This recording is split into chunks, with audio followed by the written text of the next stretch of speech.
સુરત આરટીઓમાં લાંબુ લચક વેટિંગ સામે આવતા અરજદારોએ અટવાવાનો વારો આવ્યો છે। સુરત આરટીઓમાં ટુ વ્હીલરની ડ્રાઇવિંગ ટેસ્ટ આપવા માટે અરજદારોને 40 દિવસ રાહ જોવી પડી રહી છે, જેને લઈને અરજદારો ફરિયાદ કરી રહ્યા છે।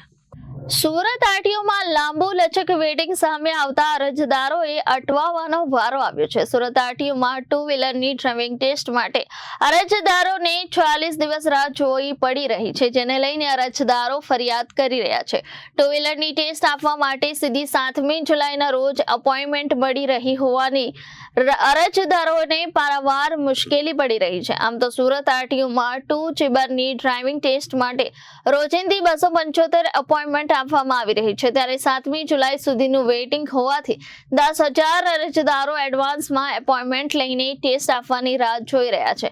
પરંતુ ક્યાંક સર્વરની ખામી સામે આવે છે, તો ક્યાંક ટ્રેક હોવા છતાં બંધ હાલતમાં ટ્રેક હોવાને કારણે ટેસ્ટ નથી લેવામાં આવતા, ત્યારે ડ્રાઇવિંગ ટેસ્ટ ટ્રેકનો સમય વધારી અથવા એપોઇન્ટમેન્ટની સંખ્યા વધારવાની માંગ ઉઠી છે।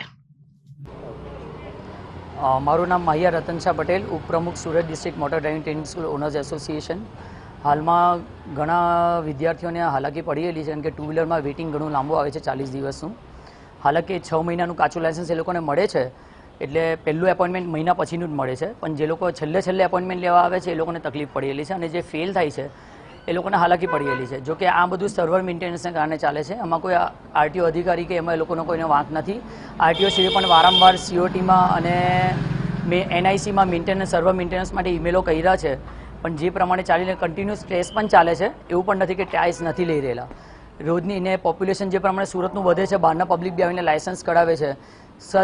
સદુપરાંત હમણાં વેકેશનનો ટાઈમ ચાલે છે, એટલે બધા સ્ટુડન્ટ્સો પણ લાયસન્સ કરાવવા આવે છે, એના કારણે વેઇટિંગ વધી રહ્યું છે, વેઇટિંગ પીરિયડ વધી રહેલો છે, એટલે લોકોને થોડીક હાલાકી પડી રહેલી છે એ માટે। Reporter Arvind Rathod, Janadesh news, Surat.